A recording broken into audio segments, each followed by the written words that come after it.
സംസ്ഥാനത്തെ അമ്മമാർക്കും കുഞ്ഞുങ്ങൾക്കുമായി സർക്കാർ നടത്തിവരുന്ന സൗജന്യ ചികിത്സാ പദ്ധതിയായ അമ്മയും കുഞ്ഞും പദ്ധതി പോലും അട്ടിമറിച്ച് ആരോഗ്യവകുപ്പ്.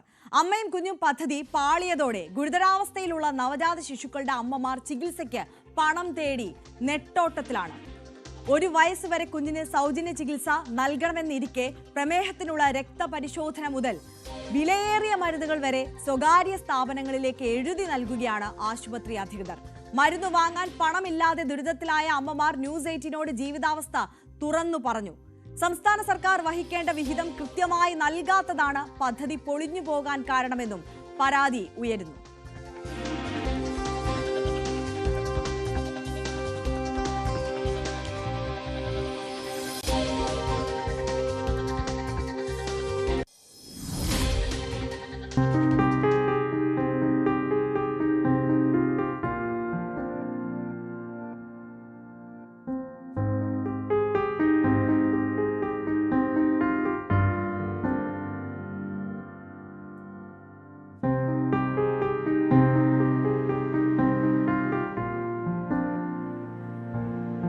ഈ കേസ് ഷീറ്റുകളിൽ പതിപ്പിച്ചിരിക്കുന്ന JSSK എന്ന സീൽ നവജാത ശിശുക്കൾക്കും അമ്മമാർക്കും നൽകുന്നൊരു ഉറപ്പുണ്ട്.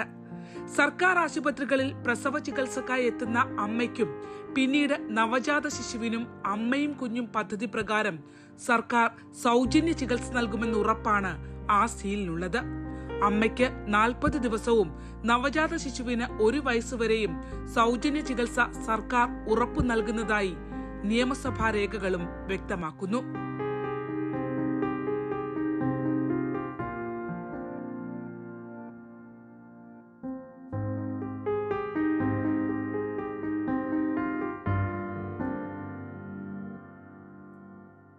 ഇനി പറയേണ്ടത് ആലപ്പുഴ മെഡിക്കൽ കോളേജിലെ ICUവിൽ ചികിത്സയിലിരിക്കുന്ന ഗുരുതരാവസ്ഥയിലുള്ള നവജാത ശിശുക്കളുടെ ഈ അമ്മമാരാണ്. ജൂൺ 16-നായിരുന്നു ഡെലിവറി നടന്നത്. അന്ന് തൊട്ട് ഇപ്പം തൊട്ടുള്ള മെഡിസിൻസ് നമ്മൾ എല്ലാം പുറത്തുനിന്നാണ്. ഒന്നും എനിക്ക് അമ്മയും കുഞ്ഞും പദ്ധതിയിൽ മാത്രമേ ഉൾപ്പെടുത്തിയിട്ടുള്ളൂ. അവിടുന്ന് ഒരു മെഡിസിൻസ് നമുക്ക് കിട്ടിയിട്ടില്ല. പൈസ കിട്ടുന്നില്ലേ അവിടുന്ന്? ഈ മരുന്നുകളെല്ലാം പുറത്തുനിന്നാണോ വാങ്ങുന്നത്? സൗജന്യ ചികിത്സ അവകാശമെന്നിരിക്കെ ദിവസേന 1000 രൂപയോളം ഗുരുതരാവസ്ഥയിലുള്ള കുഞ്ഞുങ്ങളുടെ ചികിത്സക്കായി കണ്ടെത്താൻ പാടുപെടുകയാണിവർ. ഡയപ്പർ മുതൽ വിലയേറിയ ചികിത്സാ ഉപകരണങ്ങൾ വരെ പുറമേ നിന്ന് വാങ്ങി നൽകേണ്ടി വരുന്നു നിർധനരായ ഈ അമ്മമാർക്ക്.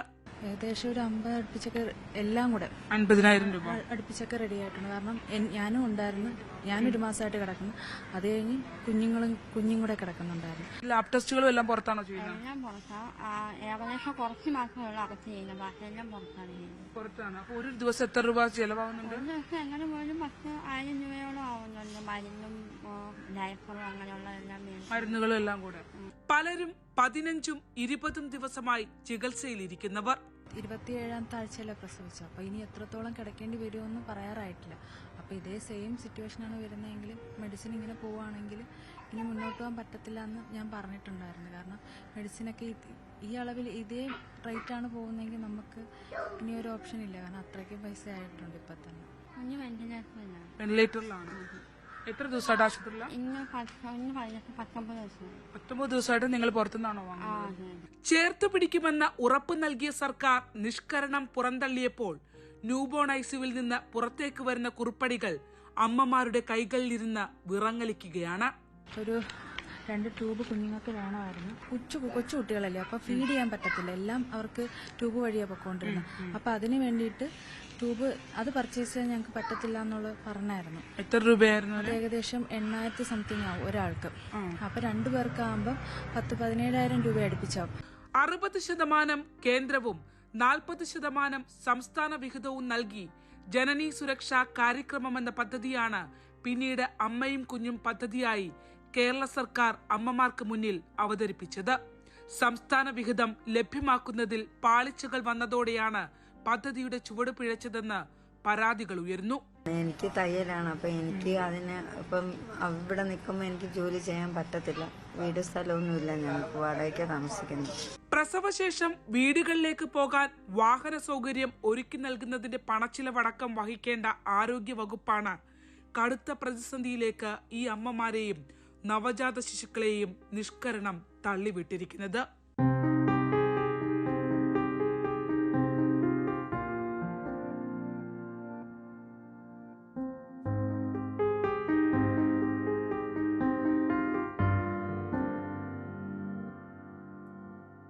ആരോഗ്യരംഗത്ത് ഒന്നാം സ്ഥാനത്തെന്ന് ഊറ്റം കൊള്ളുന്നവർ നിരാലംബരായ ആലപ്പുഴ മെഡിക്കൽ കോളേജിലെ നവജാത ശിശുക്കളെയും അവരുടെ ഈ അമ്മമാരെയും ഒന്ന് കൺതുറന്നു കാണണം.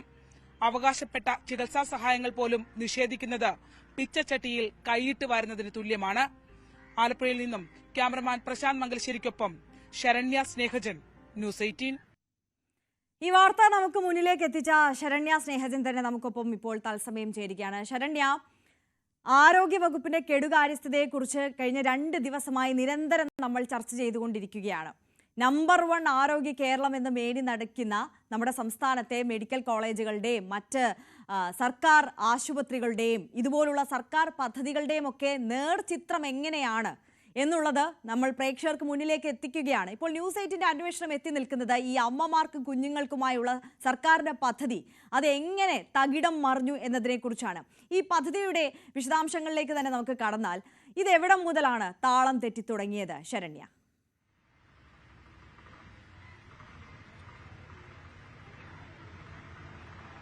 തീർച്ചയായിട്ടും നമുക്കറിയാം, ആരോഗ്യ വകുപ്പുമായി ബന്ധപ്പെട്ടും ആലപ്പുഴ മെഡിക്കൽ കോളേജ് ആയി ബന്ധപ്പെട്ടും നിരവധി വാർത്തകൾ നമ്മൾ ചെയ്തിട്ടുണ്ട്. പലപ്പോഴും അത് ചികിത്സാ പിഴവുകളും മറ്റുമായിട്ടുള്ള കാര്യങ്ങളായിരുന്നുവെങ്കിൽ ഇതൊരു പടി കൂടി കടന്ന് സാധാരണക്കാരായ, അതായത് അതീവ ഗുരുതരാവസ്ഥയിൽ ആശുപത്രികളിൽ കഴിയേണ്ടി വരുന്ന കുഞ്ഞുങ്ങളുടെ അമ്മമാർ നേരിടുന്ന പ്രധാന വെല്ലുവിളിയാണ് നമ്മൾ ഇപ്പോൾ പ്രേക്ഷകർക്ക് മുന്നിലേക്ക് എത്തിക്കുന്നത്. അതായത് നമ്മൾ ഇന്നലെ കണ്ട 2 അമ്മമാർ, അവർ 2 പേരുടെയും കുഞ്ഞുങ്ങൾ, ഒരാൾക്ക് ഇരട്ട കുട്ടികളാണ്, ഒപ്പം തന്നെ മറ്റൊരാൾക്ക് ഒരു കുട്ടിയുമാണ്. ഈ 3 കുഞ്ഞുങ്ങളും ഉൾപ്പെടെയുള്ള ആലപ്പുഴ മെഡിക്കൽ കോളേജിന്റെ ന്യൂബോൺ ഐസിയുലുള്ള കുട്ടികളുടെ രക്ഷകർത്താക്കൾ, അമ്മമാരാണ് നമ്മളോട് ഈ കാര്യങ്ങൾ തുറന്നു പറഞ്ഞത്. അതായത് അവർക്ക് ചികിത്സയുമായി ബന്ധപ്പെട്ടുള്ള കാര്യങ്ങളുമായി മുന്നോട്ടു പോകാൻ കഴിയാത്ത അവസ്ഥയിലേക്ക്, നിസ്സഹായ അവസ്ഥയിലേക്ക് ഈ അമ്മമാർ എത്തിയിരിക്കുന്നു എന്നുള്ളതാണ്. നമ്മൾ ഇവരുടെ സാഹചര്യം പരിശോധിക്കുമ്പോൾ അതിനേക്കാൾ മുമ്പ് പരിശോധിക്കേണ്ട ഒരു കാര്യമുണ്ട്. അതായത് സംസ്ഥാന സർക്കാർ ഉറപ്പു നൽകിയ ചില പദ്ധതികൾ ഈ അമ്മമാർക്കും കുട്ടികൾക്കുമായി ഉണ്ട് എന്നുള്ളതാണ്. 2012 മുതൽ അമ്മയും കുഞ്ഞും പദ്ധതി സംസ്ഥാന സർക്കാർ കേരളത്തിലെ ശിശുമരണ നിരക്കടക്കം കുറയ്ക്കുന്നതിന് വേണ്ടി ഇന്ത്യയിലൊട്ട കേന്ദ്ര പദ്ധതിയാണ്. കേന്ദ്ര പദ്ധതിയായ JSSKയുടെ കേരളത്തിൽ നടപ്പാക്കിയ ഒരു വേർഷനാണ് അമ്മയും കുഞ്ഞും എന്നുള്ളത്. ഈ പദ്ധതി നടപ്പിലാക്കി വരികയാണ്. അതായത് 60% കേന്ദ്ര സർക്കാരും 40% സംസ്ഥാന സർക്കാരും ഈ പദ്ധതിക്ക് വേണ്ടിയുള്ള പണം ചിലവഴിച്ചുകൊണ്ട് ഒരു പ്രസവത്തിനായി സർക്കാർ ആശുപത്രികളെ ആശ്രയിക്കുന്ന അമ്മമാർക്ക് 40 ദിവസം വരെ അമ്മമാരുടെ ചികിത്സാ ചിലവും ഒപ്പം തന്നെ 1 വർഷം വരെ ഈ നവജാത ശിശുവിന്റെ ചികിത്സാ ചിലവും സർക്കാർ വഹിക്കും എന്നുള്ളതാണ് ഈ പദ്ധതി ഉറപ്പ് നൽകുന്നത്. കേരളത്തിലെ എല്ലാ സ്ത്രീകൾക്കും, അതായത് മെഡിക്കൽ കോളേജിനെ ആശ്രയിക്കുന്ന സർക്കാർ ആശുപത്രികളെ പ്രസവത്തിനായും ഒപ്പം തന്നെ അത്തരത്തിലുള്ള പ്രസവത്തിനായി ആശ്രയിക്കുന്ന സ്ത്രീകൾക്കായി ഉറപ്പ് നൽകുന്നതാണ്. ആ പദ്ധതിയാണ് ഇപ്പോൾ അവതാളത്തിലായിരിക്കുന്നത് എന്നുള്ള വിവരമാണ് നമുക്ക് ലഭ്യമായിക്കൊണ്ടിരിക്കുന്നത്. അതായത് ഈ ആശുപത്രിയിൽ ചികിത്സയിലുള്ള അമ്മമാർക്ക്, അവരുടെ കുട്ടികൾക്ക്, പ്രത്യേകിച്ച് ഈ കുട്ടികളൊക്കെ തന്നെ വെന്റിലേറ്ററിലൊക്കെയാണ്, ദിവസേന ഇവരുടെ ഒരുപക്ഷെ ഒരുപാട് വില കൂടിയ മരുന്നുകളുടെ കാര്യത്തിനകത്ത് എന്തെങ്കിലും ഇപ്പോൾ സാമ്പത്തിക പരാധീനത മൂലം അവർക്ക് അത് നൽകാൻ കഴിയുന്നില്ലാത്തൊരു സാഹചര്യമാണ് എന്ന് വിശദീകരിച്ചാൽ അതിനും അപ്പുറത്തേക്ക് ഒരു ഡയപ്പർ മുതൽ സാധാരണ ഒരു ബ്ലഡ് ടെസ്റ്റ് മുതൽ വിലയേറിയ മരുന്നുകൾ വരെ എല്ലാം പുറത്തു പോയി ചെയ്യേണ്ടി വരുന്ന ഒരു അവസ്ഥ. അത് ഈ സാധാരണക്കാരായ, പ്രത്യേകിച്ച് നമുക്കറിയാം മെഡിക്കൽ കോളേജും സർക്കാർ ആശുപത്രികളെയും ആശ്രയിക്കുന്നത് സാധാരണക്കാരായ കുടുംബങ്ങളാണ്. അവർക്ക് താങ്ങാനാവുന്നതിനും അപ്പുറമായിരിക്കുന്നുവെന്ന് നിസ്സഹായയായ ഒരു അമ്മ നമ്മളോട് തുറന്നു പറഞ്ഞിരിക്കുന്നതാണ്. എന്തായാലും ഇപ്പോൾ ആശുപത്രിയുടെ അകത്ത് നിന്നും ഇന്നലെ നമ്മളോട് സംസാരിച്ച ഗായത്രി ഇവിടെ എത്തിയിട്ടുണ്ട്. ഗായത്രിയുടെ അവസ്ഥ നിസ്സഹായ അവസ്ഥയാണ്. കാരണം ഡോക്ടർമാർ പരമാവധി സഹായിക്കാൻ ശ്രമിക്കുന്നുണ്ട് ആലപ്പുഴ മെഡിക്കൽ കോളേജിൽ. പക്ഷെ അങ്ങനെ ശ്രമിക്കുമ്പോൾ പോലും ഇവർക്ക് പണം നൽകാനോ അല്ലെങ്കിൽ ഇവരുടെ ചികിത്സ സൗജന്യമായി നൽകേണ്ട അർഹതപ്പെട്ട ചികിത്സ നൽകാൻ കഴിയാത്തൊരു സാഹചര്യം ആശുപത്രിക്കുണ്ട് എന്നുള്ളതാണ്. ഗായത്രി, ഇത് ഗായത്രിയുടെ ഫയലാണ്. ഈ ഫയല് നമ്മൾ പരിശോധിച്ചാൽ കൃത്യമായി ഇവിടെ സീൽ ചെയ്തിട്ടുണ്ട്. ഇത് കണ്ടോ, JSSKയുടെ സീലാണ് ഇത്. അതായത് ഈ രജിസ്റ്റർ ചെയ്തിട്ടുള്ള സീലും ഒപ്പം തന്നെ 5295 എന്നുള്ളത് ഗായത്രിയുടെ ഈ JSSK രജിസ്ട്രേഷന്റെ നമ്പറാണ്. ഇവര് പക്ഷെ നേരിടുന്നത് സമാനതകളില്ലാത്ത പ്രശ്നമാണ്. 15 ദിവസമായല്ലേ കുഞ്ഞ് ആശുപത്രിയിലെത്തിയിട്ട്? ദിവസമാണിതിപ്പം 16ാമത്തെ ദിവസമാണ്. 2 കുട്ടികളാണ് വെന്റിലേറ്ററിലുള്ളത്. ഒരു മോളും ഒരു മോനും വെന്റിലേറ്ററിലുള്ളത്. 2 പേരും ക്രിട്ടിക്കലായിട്ട് തന്നെയാണ് ഇരിക്കുന്നത്. ഒരു ഗായത്രിയുടെ ഒരു അവസ്ഥ എന്താണ് ഇപ്പോഴത്തെ? ഞങ്ങള് ഇപ്പം 1 മാസമായിട്ട് ഇവിടെ തന്നെ കിടക്കുന്നത്. അത് കഴിഞ്ഞിട്ടാണ് എന്റെ ഡെലിവറി ആയത്. മാക്സിമം ഞങ്ങളെ കൊണ്ട് പറ്റാവുന്ന രീതിയിലെല്ലാം മുന്നോട്ട് പോയി. ഇപ്പൊ എന്റെ ഹസ്ബൻഡിന് മാത്രമേ ജോലിയുള്ളൂ. എനിക്ക് കൂടെ ഒരു സ്ഥിരം ജോലി അല്ല അല്ലേ? സ്വന്തമായിട്ടാണ് ചെയ്യുന്നത് ഹസ്ബൻഡ്. അപ്പം അതിനുള്ള ഇപ്പം മഴയായതുകൊണ്ട് അതിനുള്ള വരുമാനമൊക്കെ ഞങ്ങൾക്ക് കുറവുമാണ്. ഹാൻഡിക്രാഫ്റ്റിന് ചിരട്ടയുടെ ബിസിനസ്സാണ്. അപ്പം ഞങ്ങൾ കുറേ പറഞ്ഞിട്ടുണ്ട്, ഞങ്ങൾക്ക് ഇനി മുന്നോട്ട് പോകണമെങ്കിൽ ഇനിയും 15 ദിവസം കുഞ്ഞുങ്ങൾക്ക് വെയിറ്റ് കുറഞ്ഞുകൊണ്ടിരിക്കുക. അപ്പോൾ ഇനിയും 15 ദിവസത്തിന് മുകളിൽ നമ്മളിവിടെ കിടക്കേണ്ടി വരും. എല്ലാ മരുന്നുകളും പുറത്തുനിന്ന് തന്നെ, ഡയപ്പറും ഷുഗറിന്റെ ചെറിയൊരു സ്ട്രിപ്പ് പോലും ഞങ്ങൾക്ക് പുറത്തുനിന്ന് തന്നെ വാങ്ങണ്ട. ഗായത്രിയുടെ മാത്രം അവസ്ഥയാണോ അതോ അതിന്റെ മാത്രം അവസ്ഥയല്ല, അവിടെ ഇരിക്കുന്ന എല്ലാ അമ്മമാരുടെയും അവസ്ഥ ഇത് തന്നെയാണ്. എൻ്റെ മാത്രം അവസ്ഥയല്ല, എൻ്റെ കൂടെയുള്ള വെന്റിലേറ്ററിലുള്ളതാണെങ്കിലും വേറെ കുഞ്ഞുങ്ങളുടെയും അമ്മമാരുടെയൊക്കെ അവസ്ഥ ഇത് തന്നെയാണ്. നമ്മൾ കുറച്ച് മുന്നോട്ട് പോകുമ്പോൾ നമുക്ക് മെഡിസിൻ വാങ്ങാനുള്ള പൈസ ഉണ്ടായെന്ന് വരില്ല. പക്ഷേ ഡോക്ടറൊക്കെ മാക്സിമം നമ്മളെ സഹായിക്കുന്നുണ്ട്. പക്ഷെ അവർക്കും ഒരു പരിധിയുണ്ട്. വേറെ മെഡിസിൻ ഇവിടെ ഇല്ലാത്തതുകൊണ്ട് പുറത്തുനിന്ന് തന്നെ എഴുതി തന്നേ പറ്റത്തുള്ളൂ. കുഞ്ഞിനൊരു ട്യൂബ് 8000 രൂപയുടെ ഒരു ട്യൂബ് വാങ്ങേണ്ട ഒരു സാഹചര്യം വന്നില്ലേ? അന്നും ഇതുപോലെ തന്നെ കയറി ഇറങ്ങിയിട്ട് ഒരെണ്ണമാണല്ലേ കിട്ടിയത്? ഞാൻ ആദ്യം ചെന്നപ്പോൾ PRO മേഡം കാണാൻ പോലും അപ്പോൾ ഫണ്ടില്ലാന്നാ പറഞ്ഞത്. ഫണ്ടില്ലാന്ന് പറഞ്ഞിട്ട് ഞാൻ പിറ്റേ ദിവസം സൂപ്രണ്ട് സാറിനെ ഒരു ദിവസം കൂടെ കഴിഞ്ഞ് സൂപ്പർ സാറിനെ ചെന്ന് കണ്ട്. അപ്പോൾ സാറിന് ഇവിടെ ഫണ്ടില്ലാത്തതുകൊണ്ട് ഒരെണ്ണമാണ് അനുവദിക്കാൻ പറ്റിയത്. എനിക്ക് 2 കുഞ്ഞുങ്ങളാണ് വെന്റിലേറ്ററിലുള്ളത്. മെഡിസിനൊക്കെ ഞാൻ പറഞ്ഞു മെഡിസിനൊക്കെ ഞങ്ങൾ പുറത്തുനിന്ന് വാങ്ങുന്നുണ്ട്, അതിനൊരു കുഴപ്പവും ഞങ്ങൾ വരുത്തത്തില്ല, കാരണം ഞങ്ങളുടെ കുഞ്ഞുങ്ങളാണ്, ഞങ്ങൾ എവിടെ നിന്നാണെങ്കിലും ശരിയാകും. പക്ഷെ ആ ട്യൂബിനുള്ള പൈസ ഇല്ലയെന്ന് പറഞ്ഞു. അത് ഞാൻ പ്രസവിച്ചിട്ട് ഇത്രയും ദിവസമായി ഞാൻ അവിടെ അത്രയും നേരം നിന്നിട്ട് അവർ ഒരെണ്ണമേ റെഡിയാക്കി തന്നത്.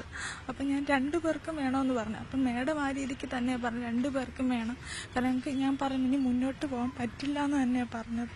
പക്ഷെ അവർ ഒരാൾക്കുള്ളതേ തന്നോളൂ.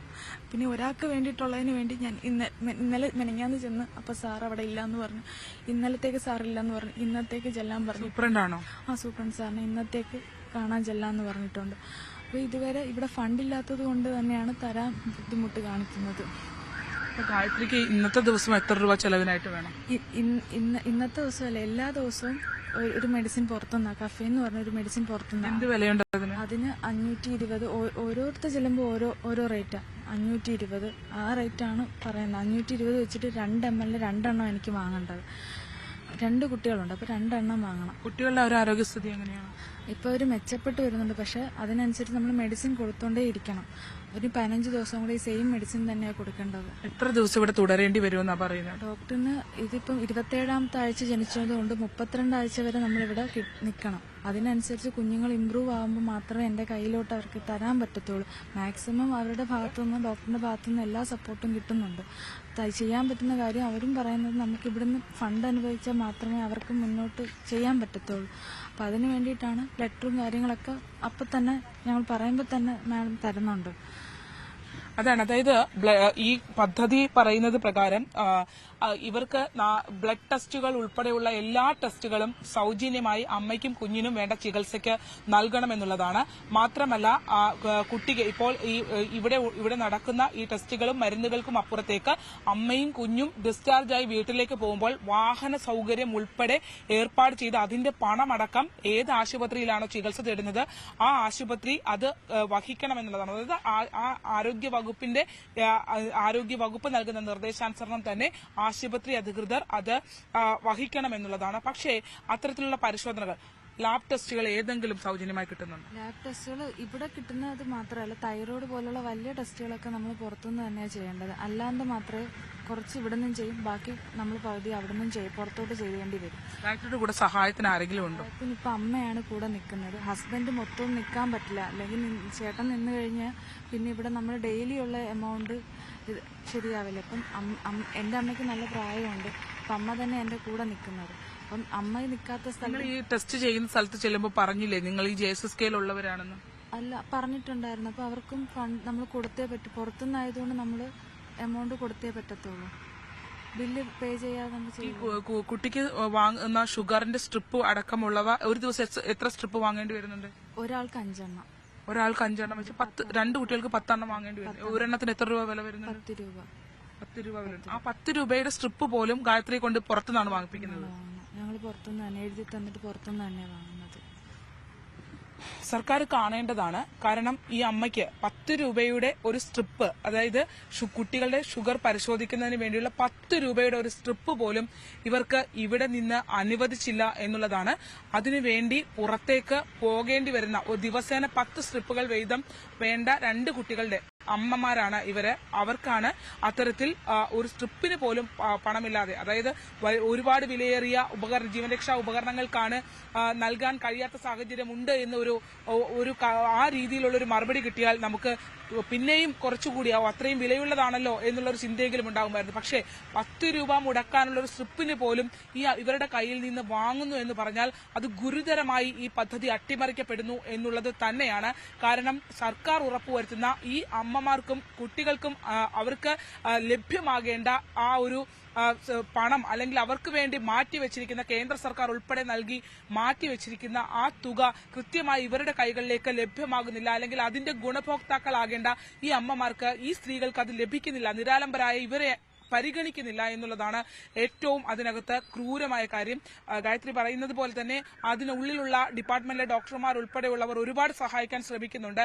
പക്ഷേ അവരുടെ കൈകൾക്കും അപ്പുറമാണ്, അവർക്ക് സഹായിക്കാൻ പറ്റുന്നതിനും അപ്പുറമാണ് കാര്യങ്ങൾ എന്നുള്ളതാണ് മനസ്സിലാക്കാൻ കഴിഞ്ഞിട്ടുള്ളത്. ഫണ്ടില്ല എന്നുള്ള മറുപടി വിവരിക്കുമ്പോൾ നമ്മൾ ഇന്നലെ NRHMന്റെ ഉദ്യോഗസ്ഥരുമായി ബന്ധപ്പെട്ടിരുന്നു. അവർ പറയുന്നത് ആലപ്പുഴ മെഡിക്കൽ കോളേജുമായി ബന്ധപ്പെട്ട ചില പണം നൽകാനുണ്ട്. അതായത് 2023-24 കാലയളവിലെ തുക കുറച്ച് നൽകാനുണ്ട്. അത് പിന്നീട് മറ്റു തുക നൽകുമ്പോൾ ആ ഒരു കുറവ് ഇതിനെ ബാധിക്കുന്നുണ്ട് എന്നുള്ള രീതിയിൽ ഫണ്ട് നൽകുന്നതിനെ സംബന്ധിച്ച് NRHM ഉദ്യോഗസ്ഥരും പറയുന്നുണ്ട്. സംസ്ഥാന വിഹിതം കൃത്യമായി ഇതിനകത്തേക്ക് വരുന്നില്ല എന്നുള്ള ആരോപണവും, അതായത് 40% കേന്ദ്രം നൽകുമ്പോൾ 40% നൽകേണ്ട സംസ്ഥാന വിഹിതം അതിനകത്തേക്ക് വരുന്നില്ല എന്നുള്ള ആരോപണവും പരാതികളും നിലനിൽക്കുന്നതിനിടയിലാണ് അമ്മയും കുഞ്ഞും പദ്ധതി, അതായത് സംസ്ഥാനത്തെ മറ്റ് പദ്ധതികൾ അല്ലെങ്കിൽ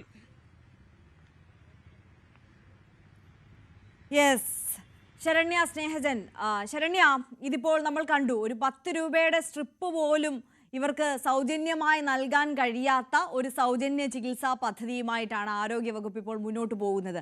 നിർധനരായ ഇവർ എന്ത് ചെയ്യണമെന്നറിയാതെ പകച്ചു നിൽക്കുന്ന ഒരു അവസ്ഥയാണ്. ഈ കേന്ദ്ര സർക്കാരിന്റെ വിഹിതം, അതേക്കുറിച്ച് നമ്മൾ പറഞ്ഞു വരികയായിരുന്നു. ഈ സംസ്ഥാന സർക്കാരിന്റെ വിഹിതവും കൃത്യമായി ഇവിടെ എത്തുന്നില്ല എന്നത് തന്നെയല്ലേ സാഹചര്യം? ഈ ആശുപത്രി സൂപ്രണ്ട് അടക്കം ഈ വിഷയത്തിൽ എങ്ങനെയാണ് ഇടപെട്ടിട്ടുള്ളത്? ഈ ദുരവസ്ഥ ആരോഗ്യവകുപ്പിന് മുന്നിലേക്ക് അവർ എത്തിച്ചിട്ടില്ലേ, അതോ എത്തിക്കാൻ നിരന്തരം ശ്രമിച്ചു? ഇപ്പോൾ ഡോക്ടർ ഹാരിസ് പറഞ്ഞതുപോലെ തന്നെ നടന്ന് ചെരുപ്പ് തേയുന്ന അവസ്ഥയായപ്പോൾ അവസാനം മിണ്ടാതിരിക്കുകയാണോ ചെയ്യുന്നത്? എന്താണ് സൂപ്രണ്ട് അടക്കമുള്ള അധികൃതർ ഈ വിഷയത്തിൽ പറയുന്നത്?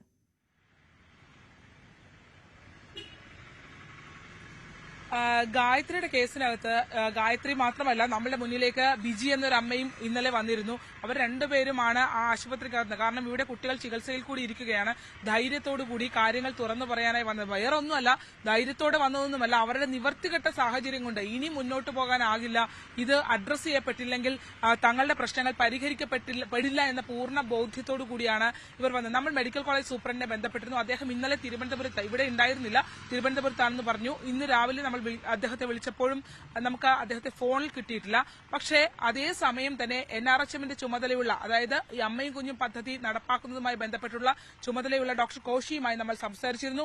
അദ്ദേഹം പറഞ്ഞത് ഇവരുടെ കാര്യത്തിലുള്ള ഇടപെടൽ നടത്താമെന്ന് അവർ പറയുന്നതിനോടൊപ്പം പക്ഷേ ഇങ്ങനെ ഒരു സംഭവം എങ്ങനെ ഉണ്ടാകുന്നു എന്നുള്ളതിനെ സംബന്ധിച്ചുള്ള കൃത്യമായ വിശദീകരണം നൽകാനായി കഴിയുന്നില്ല. പണം മെഡിക്കൽ കോളേജിന് നൽകാറുണ്ട് എന്നുള്ളത് അവർ പറയുന്നു. പക്ഷേ അതേസമയം തന്നെ പെൻഡിംഗ് ഉണ്ട്, പണം നൽകുന്നതിൽ പെൻഡിംഗ് ഉണ്ട്. ആ പെൻഡിംഗ് എത്രയെന്ന് സംബന്ധിച്ചൊരു കൃത്യമായ വിശദീകരണം നമുക്ക് ലഭ്യമായിട്ടില്ല. മാത്രമല്ല, കഴിഞ്ഞ ദിവസം ഗായത്രിയുടെ കുട്ടിക്ക് ഒരു ട്യൂബ് വാങ്ങുന്നതുമായി ബന്ധപ്പെട്ട് ഒരു ട്യൂബിന് 8000 രൂപയാണ് വില വന്നത്. അത്തരത്തിൽ 2 ട്യൂബുകൾ കുട്ടിക്കായി 2 കുഞ്ഞുങ്ങൾക്കുമായി വാങ്ങിക്കൊടുക്കേണ്ടതുണ്ട്. ഇവരെ സംബന്ധിച്ചിടത്തോളം ഒരു കാരണവശാലും അത് ചിന്തിക്കാൻ പോലും കഴിയാത്തത്ര തുകയായിരുന്നു. കാരണം ഇപ്പോൾ തന്നെ 16 ദിവസത്തോളമായി ആശുപത്രിയിൽ ഇത്തരത്തിൽ നിരന്തരം പണം മുടക്കി അവര് ഒരു വഴിക്ക് എത്തിക്കഴിഞ്ഞു. കാരണം എന്താ പറയുക, അവരുടെ അവസ്ഥ വളരെ ദയനീയമാണ്.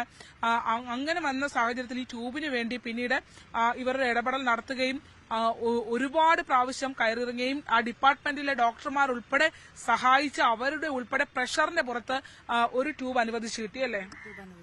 അപ്പോൾ ഒരു ട്യൂബ് അനുവദിച്ച് ഇവർക്ക് കൊടുത്തിട്ടുണ്ട്. അങ്ങനെയാണെങ്കിൽ 2 ട്യൂബും ഇവർക്ക് കിട്ടേണ്ടതാണ് സൗജന്യമായി അല്ലേ? 2 കുട്ടികളുണ്ട്. അപ്പൊ 2 കുട്ടികൾക്കും എമർജൻസി ആയിട്ട് വേണം എന്ന് തന്നെ പറഞ്ഞ ട്യൂബായിരുന്നു. എന്തിനു വേണ്ടിയുള്ളതായിരുന്നു അത്? ഫുഡ് ഫീഡ് ചെയ്യാൻ പറ്റില്ലല്ലോ, ഫുഡ് പോകാനും ബ്ലഡ് ഒക്കെ പോകാനും വേണ്ടിയിട്ടുള്ളതാണ് ട്യൂബ് വെച്ചിരുന്നത്. പിറ്റ് ലൈൻ എന്ന് പറയും.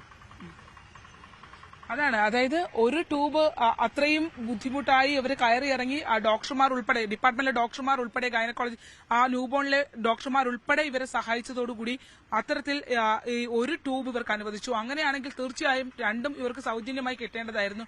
പക്ഷേ നിസ്സഹായരായ ആളുകളെങ്കിലും സഹായിക്കാനുള്ള ഒരു ഇടപെടൽ ഉണ്ടാവണം എന്നുള്ളതാണ്. ഇവർ ആരുടെ മുന്നിലേക്ക് പോകുമെന്നുള്ളതാണ്. കാരണം ഗായത്രിയും ഗായത്രിയുടെ അമ്മയും മാത്രമാണുള്ളത്. ബിജിയുടെ ഒപ്പം ആരുണ്ട് ഇവിടെ? ബിജിയുടെ അമ്മ തന്നെയാണ് നിൽക്കുന്നത്. ഹസ്ബൻഡും അവിടെ ജോലിക്ക് പോയാലേ അവർ മുന്നോട്ട് അവരും ഒരു സാമ്പത്തികമായി ഒരുപാട് പിന്നോക്കം തന്നെയാണ് നിൽക്കുന്നത്. ഹസ്ബൻഡ് മാത്രം വർക്ക്ഷോപ്പിലെ ജോലിയാണല്ലേ? വർക്ക്ഷോപ്പിലെ ജോലിയാണ്. അതാണ് നമ്മള് ഗായത്രിക്ക് ഒപ്പം കണ്ട ബിജി. ഇപ്പോ അഭിജിക്ക് ഇറങ്ങി വരാൻ കഴിഞ്ഞിട്ടില്ല. അവിടെ പരിശോധന നടക്കുന്ന ഒരു സമയമായിട്ടുണ്ട്. ഗായത്രിയെ നമുക്ക് ഒഴിവാക്കേണ്ടതായുണ്ട്. കുഞ്ഞിന്റെ അടുത്തേക്ക് പോകണം. ആ ഒരു അവസ്ഥ കൊണ്ടാണ് ഈ അമ്മ ഇത്രയും ഫയലും കേസ് ഷീറ്റുകളുമായി നമ്മളുടെ മുന്നിലേക്ക് വരേണ്ടി വന്നത്. ആശുപത്രിക്കകത്ത് വെന്റിലേറ്ററിലാണ് കുഞ്ഞുങ്ങൾ അല്ലെ? 2 കുഞ്ഞുങ്ങളും വെന്റിലേറ്ററിൽ. അവിടെ ആ ഒരു സാഹചര്യത്തിൽ നിൽക്കുന്നവരുടെ ഒരു മാനസികാവസ്ഥ കൂടി പരിഗണിക്കേണ്ടതും ഉണ്ട് എന്നുള്ളതാണ്. ഗായത്രി എന്റെ മാത്രം അവസ്ഥയല്ല, ഇനി വരാൻ പോകുന്ന അമ്മമാർക്കും ഇങ്ങനെ തന്നെയായിരിക്കും. നിവൃത്തി കാണില്ലായിരിക്കും. ഇത്രയും പെട്ടെന്നൊരു എമൗണ്ട് പറയാ. ഡെയിലി മരുന്ന് വാങ്ങാൻ ഇന്നലെ വിജിക്ക് വാങ്ങാൻ പോലും പറ്റിയിട്ടില്ല. ലാസ്റ്റ് രാത്രി ഹസ്ബൻഡ് വന്നിട്ടാണ് വാങ്ങേണ്ടി പറ്റുന്നത്. അതായത് ഇന്നലെ നമ്മളോട് സംസാരിച്ചു. അതായത് ആര്യ നമ്മളോട് നേരത്തെ ഗായത്രിക്ക് ഒപ്പം തന്നെ മറ്റൊരു അമ്മയും നമ്മൾ കണ്ടിരുന്നു. ബിജിയുടെ കുട്ടിക്കായി എഴുതി കൊടുത്ത മരുന്ന് അവർക്ക് വാങ്ങാൻ കഴിയാത്തൊരു സാഹചര്യമാണ്. ഭർത്താവ് വർക്ക്ഷോപ്പിൽ ജോലി ചെയ്യുന്ന ഒരാളാണ്. അദ്ദേഹം എത്തിയ രാത്രിക്ക് ശേഷമാണല്ലേ മരുന്ന്? രാത്രിയാണ് പിന്നെ വാങ്ങിച്ചുകൊണ്ട് കൊടുത്തത്. അതുപോലെയാണ് എല്ലാവരുടെയും അവസ്ഥ. എന്റെ മാത്രമല്ല, എല്ലാവരുടെയും അവസ്ഥ. ഡെയിലി ഒരു 700 രൂപയ്ക്ക് തരികയാണെങ്കിൽ നമ്മളിവിടെ നിൽക്കുന്ന അതിൻ്റെതായ ബുദ്ധിമുട്ടുകൾ എല്ലാവർക്കും ഉണ്ട്. അപ്പൊ ഇനി എനിക്ക് മാത്രമല്ല, എല്ലാ അമ്മമാർക്കും ഇതൊരു ഇതായ ഉപകാരമായി കഴിഞ്ഞാൽ അതുകൊണ്ടല്ലേ നമ്മൾ ഗവൺമെന്റ് ഹോസ്പിറ്റലിലോട്ട് വരുന്നത്. നമ്മുടെ നിവൃത്തികേട് കൊണ്ടല്ലേ നമ്മൾ ഗവൺമെന്റ് ഹോസ്പിറ്റലിനെ ആശ്രയിക്കുന്നത്. അല്ലെങ്കിൽ നമ്മളൊരു പ്രൈവറ്റ് ഹോസ്പിറ്റലിൽ എവിടെയെങ്കിലും നമ്മുടെ കുഞ്ഞുങ്ങൾക്ക് വേണ്ടി ചെല്ലില്ലേ. അപ്പോൾ ഇവർ ഓരോന്ന് പറയുമ്പോൾ നമുക്ക് നല്ല സങ്കടമുണ്ട്. കുഞ്ഞുങ്ങൾക്ക് വേണ്ടിയിട്ടില്ല, ആരുടെ നിന്നാണെങ്കിലും വാങ്ങിച്ചിട്ടാണെങ്കിലും കൊടുക്കും. പക്ഷെ ഇനി അങ്ങോട്ട് മുന്നോട്ട് പോകുമ്പം ഇനിയും ബുദ്ധിമുട്ടാണ്. ഇനിയും വാങ്ങാനായാലും ഹസ്ബൻഡിന് മാത്രമേ ജോലിയുള്ളൂ. അപ്പോൾ ഇനി മുന്നോട്ട് പോകുമ്പം ഭയങ്കര ബുദ്ധിമുട്ടുണ്ട്. അതെങ്ങനെയാണ് ഇനി 15 ദിവസം മുന്നോട്ട് പോകേണ്ടതെന്ന് ഞങ്ങൾക്ക് അറിയത്തില്ല. അപ്പം അതുകൊണ്ട് മാത്രം ഇപ്പം ഇങ്ങനെ ഇറങ്ങി വന്നിട്ടാണെങ്കിലും നല്ല പേടിയുണ്ട്. അല്ലാതെ കുഞ്ഞുങ്ങൾ അവിടെ ഇരിക്കുമ്പോൾ എന്തായിരിക്കും ഇവിടുന്ന് ഉള്ളതെന്ന് നല്ല പേടിയുണ്ട്. എന്നിട്ട് ഞാൻ വന്ന് പറഞ്ഞു, എന്നെപ്പോലെ ഒരുപാട് അമ്മമാരതിനകത്തുണ്ട്. ഇപ്പോൾ ഓരോന്ന് പറയുമ്പോൾ കരഞ്ഞുകൊണ്ട് പോകുന്ന ഒരുപാട് അമ്മമാരുണ്ട് അവിടെ. അവർക്കെല്ലാം വേണ്ടിയിട്ട് ആണ് ഞാൻ സംസാരിച്ചത്. ചിലർക്കൊക്കെ വരാനും പേടിയുണ്ട്. ഇങ്ങോട്ട് വന്ന് സംസാരിക്കുമ്പോൾ ഇനി എന്താകും ഇനി അടുത്ത. അപ്പോൾ എല്ലാവർക്കും വേണ്ടിയിട്ടാണ്, എല്ലാവർക്കും ഒരു ഇതാവാൻ വേണ്ടിയാണ് ഞാൻ സംസാരിക്കുന്നത്. അതാണ് അത്. ഗായത്രി ഒരു ഘട്ടത്തിലും ഇവിടെയുള്ള ഡോക്ടർമാരെയോ മറ്റുള്ളവരെയോ പഴിചാരുന്നില്ല. അവർ പരമാവധി ഗായത്രി സഹായിക്കാൻ ശ്രമിക്കുന്നുണ്ട്. പറഞ്ഞ ഉടനെ തന്നെ മാം എനിക്ക് ലെറ്ററൊക്കെ എഴുതി തന്നു. മാമിന്റെ കൈപ്പുര തന്നെ അപ്പം തന്നെ എഴുതി തന്നു. അല്ല അവർക്ക് അതൊക്കെ മാക്സിമം ചെയ്യാൻ പറ്റും. നൽകുന്നതിന് വേണ്ടിയല്ലേ? പിന്നെ എന്തെങ്കിലും നമ്മൾ ചെറുതായിട്ടൊക്കെ അവർക്ക് ഹെൽപ്പ് ചെയ്യാൻ പറ്റുള്ളൂ. അല്ലാണ്ട് ഫണ്ട് ഇത്രയും വലിയ ഫണ്ടൊക്കെ അവർക്കും എന്ത് ചെയ്യണമെന്ന് അവർക്കും അറിയാം. ഇതുവരെ എത്ര രൂപയോളായിട്ടുണ്ട് കുഞ്ഞിന്റെ ചികിത്സയ്ക്ക് ഇവിടെ നൽകിയിട്ട് വന്നിട്ടുണ്ട്? ഏകദേശം എനിക്കും കുഞ്ഞിനുമായിട്ട് 19,000 ചെലവായിട്ടുണ്ട്. 50,000 രൂപയ്ക്ക് മേളിലായി. ഞാനും ഇവിടെ കിടക്കുക തന്നെ ഒരു മാസമായിട്ട്. അപ്പം നമുക്ക് ചിലപ്പം അങ്ങോട്ടും ഇങ്ങോട്ടും ഓടുമ്പോഴത്തേക്ക് നമുക്ക് എൻ്റെ അമ്മയും മാത്രമേ ഫുഡ് വാങ്ങാൻ പറ്റില്ല. ചിലപ്പോൾ നമുക്ക് ആ സമയം പുറത്തുനിന്ന് ഫുഡ് വാങ്ങേണ്ടി വരും. അപ്പം അങ്ങനെയൊക്കെ ഇന്നലെ എല്ലായിടും അങ്ങോട്ടും ഇങ്ങോട്ടും പോകുമ്പോൾ നമുക്ക് ഫുഡ് ചിലപ്പം പുറത്തുനിന്ന് വാങ്ങണം. അങ്ങനെയുള്ള സിറ്റുവേഷനും ഫുഡിൻ്റെ കാര്യവും നമ്മൾ അങ്ങനെ വരാറുണ്ട്. എല്ലാം കൂടെ നമുക്ക് മാനേജ് ചെയ്യുമ്പോഴത്തേക്ക് നല്ല എമൗണ്ട് ആവുന്നുണ്ട്. ഈ അവസാന ഘട്ടത്തിൽ മാത്രമേ സൂപ്രണ്ടിൻ്റെ അടുത്തോട്ട് ഞാൻ പോയിട്ടുള്ളൂ. അല്ലാണ്ട് ഇത്രയും ദിവസം നിന്നപ്പം ഞാൻ എവിടെയോട്ടും പോയിട്ടില്ല. ആരോടും സംസാരിച്ചില്ല. അവർ തരുമ്പോൾ അപ്പം തന്നെ എങ്ങനെയാണെങ്കിലും അറേഞ്ച് ചെയ്ത് പറയുന്ന സമയത്ത് കൊടുക്കാം. പക്ഷെ ഇപ്പം ഞങ്ങളെ കൊണ്ട് മുന്നോട്ട് പോകാൻ പറ്റാത്തൊരു സിറ്റുവേഷൻ വന്നതുകൊണ്ടാണ് എല്ലാവരെയും ആശ്രയിക്കാൻ വേണ്ടിയിട്ട്. ഒരുപാട് അമ്മമാരകത്തുണ്ടല്ലേ? ഒരുപാട് അമ്മമാർ, പറയാത്ത ഒരുപാട് അമ്മമാരുണ്ട് അകത്ത്. ഇതുപോലെ കരഞ്ഞ് എന്നെ പോലെ നിൽക്കുന്ന ഒരുപാട് അമ്മമാരുണ്ട് ഇതിനകത്ത്. ചിലപ്പം അവർക്കും പറയാൻ ആരോട് പറയണം എങ്ങനെ പറയണമെന്നറിയാതെ നിൽക്കുന്ന ഒരുപാട് അമ്മമാരുണ്ട് ഇതിനകത്ത്. അതാണ് ഗായത്രി. എന്തായാലും ന്യൂസ് 8 അത്തരം ഒരു ഇടപെടൽ നടത്തും എന്നുള്ളത് തന്നെയാണ്. സമാധാനമായിരിക്കും, കുഞ്ഞുങ്ങളും സുരക്ഷിതമായിരിക്കും. ഈ കാര്യങ്ങൾ തുറന്നു പറഞ്ഞു എന്നതുകൊണ്ട് ഏതെങ്കിലും തരത്തിൽ ഉപദ്രവിക്കപ്പെടുമെന്ന് ഭയക്കേണ്ട. അവിടെ ഡോക്ടർമാരുടെ ഭാഗത്തുനിന്ന് അങ്ങനെ ഒരു പേടിയല്ല. എന്നാലും നമുക്കുള്ളിലൊരു ഭയം കാണുമല്ലോ. എല്ലാവർക്കും ഇറങ്ങി വരാനൊരു പേടിയുണ്ട്, എന്ന് വന്ന് പറയാനൊരു പേടിയുണ്ട് എല്ലാവർക്കും. അവിടെ നിന്ന് പോലും ഒരു ഒന്ന് തിരിച്ച് അങ്ങനെ സംസാരിക്കാൻ പോലും അവിടെ ചെന്നൊരു പേടിയുള്ള ആളുകളാണ് എല്ലാവരും സാധാരണക്കാരില്ല. അവരുടെ മനസ്സിലൊരു പേടി വരില്ലേ നാളെ എന്തെന്നുള്ളതിൻ്റെ. അതാണ് അത്. പ്രസവം കഴിഞ്ഞിട്ട് ദിവസങ്ങൾ മാത്രമായ ഒരു അമ്മയാണ്. ഒരുപാട് സമയം നിർത്താനും ഒന്നും കഴിയില്ല. അതിന്റെ ഒരു ഗതികേട് കൊണ്ട് ഇവിടെ എത്തി നമ്മളുടെ മുന്നിലേക്ക് കാര്യങ്ങൾ അവതരിപ്പിച്ചതാണ്. എന്തായാലും ഗായത്രിയെ നമുക്ക് തിരികെ അയക്കാൻ വരിക. കാരണം കുഞ്ഞുങ്ങൾ രണ്ടുപേരകത്ത് വെന്റിലേറ്ററിലാണ്. മാത്രമല്ല ഗായത്രിക്ക് വിശ്രമം വേണ്ട ഒരു സമയം കൂടിയാണ്. വിശ്രമമൊന്നും കിട്ടിയിട്ടില്ല. അങ്ങനെ ഒരു വിശ്രമം ഇവിടെയുള്ള ഒരമ്മമാർക്കും വെന്റിലേറ്ററിൽ കിടക്കുമ്പോൾ കിട്ടത്തില്ല. അവർക്കപ്പം ഇങ്ങനെ ഓടിക്കൊണ്ടേയിരിക്കണം എല്ലാ കാര്യത്തിനും. എല്ലാ അമ്മമാരുടെ അവസ്ഥ ഞാൻ കാണുന്ന ഒരമ്മമാരും ഇങ്ങനെ കിടന്നിട്ടൊന്നുമില്ല ഇവിടെ. വിജയാണെങ്കിലും ഞാനാണെങ്കിലും ഞങ്ങൾക്ക് അങ്ങോട്ട് ഓടി ചെല്ലാൻ ഞങ്ങൾ തന്നെ ചെല്ലേണ്ടി വരുമല്ലോ. കുഞ്ഞുങ്ങളുടെ കാര്യമല്ലേ. പിന്നെ വിശ്രമമൊന്നും ഇത്രയും ദിവസത്തിനിടെ ഒരു സമയം പോലും കിട്ടിയിട്ടില്ല. ഒരു കൊച്ചുകുട്ടിയുണ്ട് കൂടെ. ആ കൊച്ചു കുഞ്ഞും ഗായത്രിയുടെ അമ്മയും. അമ്മ തയ്യൽ തൊഴിലാളിയാണ്. അമ്മയ്ക്കും ഇത്രയും ദിവസമായിട്ട് ഒരു തൊഴിലും എടുക്കാൻ പറ്റിയിട്ടില്ല. പിന്നെ ഗായത്രിയാണുള്ളത്. അമ്മ കുഞ്ഞിനെ നോക്കുമ്പോൾ ഈ കേസ് ഷീറ്റുമായിട്ട് പലതവണ നമ്മൾ പലയിടങ്ങളിലായി പുറത്തെ മെഡിക്കൽ സ്റ്റോറുകളിലും ലാബുകളിലും ഒക്കെയായി ഓടി നടക്കുന്ന ഗായത്രിയെ നമ്മൾ കണ്ടിട്ടുണ്ട്. സങ്കടകരമാണ് അവസ്ഥ. സർക്കാർ ഈ അവസ്ഥ കാണാതെ പോകരുത്. പാവപ്പെട്ട ദയനീയമായ സാഹചര്യത്തിലൂടെ കടന്നു പോകുന്ന നിരാലംബരായ സ്ത്രീകളാണ് നമ്മളോടൊപ്പം. ഗായത്രി മടങ്ങിക്കോളും.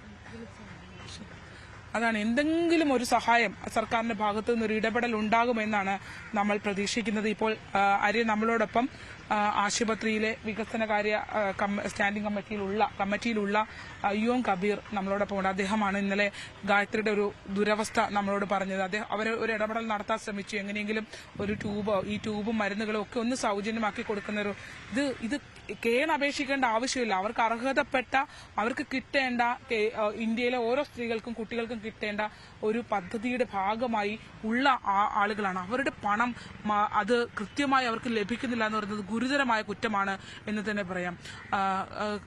കബീർക്ക് ഈ ആശുപത്രിയുമായി ബന്ധപ്പെട്ട് താങ്കൾ നിൽക്കുന്ന ഒരാളാണ്. ഗായത്രി പറഞ്ഞത് വളരെ ഗുരുതരമായ ഒരു വിഷയമാണ്. അതായത് നിരവധി അമ്മമാർ ഇതൊന്നും പുറത്തു പറയാൻ കഴിയാതെ, ഗായത്രിയും ബിജിയും അവിടെയുള്ള അമ്മമാരുടെ പ്രതിനിധികളായിട്ടാണ് നമ്മളുടെ മുന്നിലേക്ക് വന്നതെന്നുള്ളതാണ്. നിരവധി അമ്മമാർ അതിനകത്ത് കണ്ണീർ വാർത്ത ഈ ആശുപത്രിയുടെ ന്യൂബോൺ ഐസിയുവിന്റെ മുന്നിലുണ്ട്. നമ്മുടെ ഈ മെഡിക്കൽ കോളേജുകൾ എന്ന് പറയുന്ന ഒരു മികവുറ്റ കേന്ദ്രമായി മാറേണ്ട മെഡിക്കൽ കോളേജ് ആശുപത്രികൾ ഇന്ന് ഏറെ പ്രതിസന്ധി നേരിടുകയാണ്. ഇപ്പോൾ ന്യൂബോൺ കുട്ടികളുടെ വിഷയത്തിൽ ഇത് കുറെ കാലമായിട്ട് അവർ അഭിമുഖീകരിക്കുന്ന പ്രശ്നമാണ്. കാരണം 18 വയസ്സ് വരെയുള്ള ചികിത്സ അവർക്ക് സൗജന്യമായി ലഭിക്കേണ്ടതാണ്. പക്ഷേ കുറേയേറെ കാലമായിട്ട് ആ ഒരു സൗജന്യ ചികിത്സ നിഷേധിക്കുന്ന ഒരു നടപടിയാണ് ആശുപത്രി അധികൃതർ സ്വീകരിച്ചിട്ടുള്ളത്. കാരണം ഇവിടുത്തെ ഡോക്ടർമാരെയോ നഴ്സുമാരെയോ കുറ്റമായിട്ട് കാര്യമില്ല. കാര്യം സിസ്റ്റം തന്നെ, ആരോഗ്യവകുപ്പിന്റെ ഒറിജിനൽ സിസ്റ്റം തന്നെ കുഴപ്പത്തിൽ പോയിക്കൊണ്ടിരിക്കുകയാണ്. അപ്പോൾ അടിയന്തരമായിട്ട് അവർക്ക് ഇപ്പോൾ ഹെൽത്ത് കാർഡ് ഇല്ലാത്ത കുട്ടികളാണല്ലോ, കൊച്ചു കുട്ടികളാണുള്ളത്. അപ്പോൾ മറ്റുള്ള സ്വകാര്യ ഇൻഷുറൻസ് കമ്പനികൾ ആണ് ഇവർ ഈ സാധനങ്ങൾ കൊടുത്തുകൊണ്ടിരിക്കുന്നത്.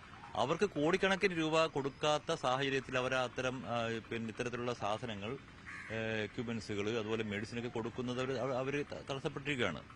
അപ്പം അങ്ങനെ തടസ്സപ്പെടുമ്പോൾ അതിന്റെ ഏറ്റവും അധികം അതിന്റെ ഒരു ബുദ്ധിമുട്ട് അനുഭവിക്കുന്നത്, കാരണം ഒന്നുമില്ലാത്ത സാധാരണക്കാരായ നിരന്തരമായ ആളുകളാണ് ഈ മെഡിക്കൽ കോളേജ് ആശുപത്രിയിൽ എത്തുന്നത്. അപ്പൊ അവർ വളരെയേറെ പ്രയാസം അനുഭവിക്കുകയാണ്. ഈ അമ്മയും കുഞ്ഞും പദ്ധതി ഗായത്രിയുടെ വിഷയം ശ്രദ്ധയിൽപ്പെട്ടിരുന്നു അല്ലേ? ശ്രദ്ധയിൽപ്പെട്ടിരുന്നു. അങ്ങനെ ഗായത്രി പലതവണ സമീപിച്ചിട്ടുണ്ടെന്ന് തോന്നുന്നു. തവണ സമീപിച്ചിരുന്നു. അത് ഗായത്രി മാത്രമല്ല, ഒത്തിരി ഗായത്രിമാര് നമ്മുടെ ഈ മെഡിക്കൽ കോളേജിൽ ഇതുപോലെ പ്രസവവുമായിട്ട് ബന്ധപ്പെട്ട് മറ്റ് ചികിത്സയുമായിട്ട് ബന്ധപ്പെട്ട് വരുന്നുണ്ട്. അപ്പൊ അവർക്കൊന്നും നമുക്ക്, കാരണം ഗവൺമെന്റ് ഫണ്ട് കൊടുക്കുന്നില്ല എന്നാണ് പറയുന്നത്. കേന്ദ്ര സംസ്ഥാന ഗവൺമെന്റുകൾ ഇത്തരത്തിലുള്ള ഈ ആശുപത്രിക്ക് വേണ്ടി ഫണ്ട് കൊടുക്കുന്നില്ല എന്നാണ് പറയുന്നത്. അങ്ങനെ ഈ പദ്ധതി സുഗമമായി നടന്നു പോകുന്നു എന്നൊരു മിഥ്യാധാരണ പൊതുജനങ്ങൾക്ക് മുന്നിലേക്കുണ്ട് അല്ലെ? ഇല്ലില്ല, അങ്ങനെ നടന്നു പോകുന്ന ധാരണ പൊതുവെ ഉണ്ടെങ്കിലും ഇവിടെ അഡ്മിറ്റ് ആകുന്ന പേഷ്യൻസിനും അവരുടെ ബന്ധുക്കളും അല്ല ഇതിന്റെ നെട്ടോട്ട് ഓടിക്കൊണ്ടിരിക്കുന്നത്. സാമ്പത്തികമില്ലാതെ വളരെ പ്രയാസം അനുഭവിച്ചുകൊണ്ട് അവർ നെട്ടോട്ട് ഓടുകയാണ്. കാരണം ഈ വിഷയം ശ്രദ്ധയിൽപ്പെടുത്തിയോ ഈ സൂപ്രണ്ടിന്റെ അടക്കം ശ്രദ്ധയിൽപ്പെടുത്തിയിട്ടുണ്ട്. നിരന്തരം ശ്രദ്ധയിൽപ്പെടുത്തുന്നതാണ് ഈ വിഷയം. പണമില്ല എന്നുള്ള കാര്യം അവർ പറയുന്നുണ്ടോ? അതെ, പണമില്ലാത്ത ഒരു സാഹചര്യം, കാരണം ഫണ്ടില്ലാത്തതിന്റെ ഒരു പ്രധാനപ്പെട്ട കാരണം തന്നെയാണ് പറയുന്നത്. അതാണ് സാഹചര്യം. എന്തായാലും ഈ വളരെ ഗൗരവമുള്ള ഒരു വിഷയമാണ്. സംസ്ഥാനത്തെ ഏറ്റവും മികച്ച രീതിയിൽ നടന്നു പോകേണ്ട നവജാത ശിശുക്കൾക്കും അമ്മമാർക്കുമായുള്ള പദ്ധതിയാണ് ഇത്തരത്തിൽ കൃത്യമായൊരു ഇടപെടൽ നടത്താതെ പണമടക്കമുള്ള പ്രതിസന്ധി നേരിട്ടുകൊണ്ട് ഇപ്പോൾ ഒരു ഗുരുതരമായ സാഹചര്യത്തിലേക്ക് എത്തി. അത് വളരെയധികം ബാധിക്കുന്ന രീതിയിലേക്ക്, നിരാലംബരായ സ്ത്രീകളെയും കുട്ടികളെയും ബാധിക്കുന്ന അവസ്ഥയിലേക്ക് എത്തിയിട്ടുള്ളത്. തീർച്ചയായും ശരണ്യ സ്നേഹജനാണ് ആലപ്പുഴയിൽ നിന്ന് വിശദാംശങ്ങളുമായി ചേർന്നത്. ശരണ്യ,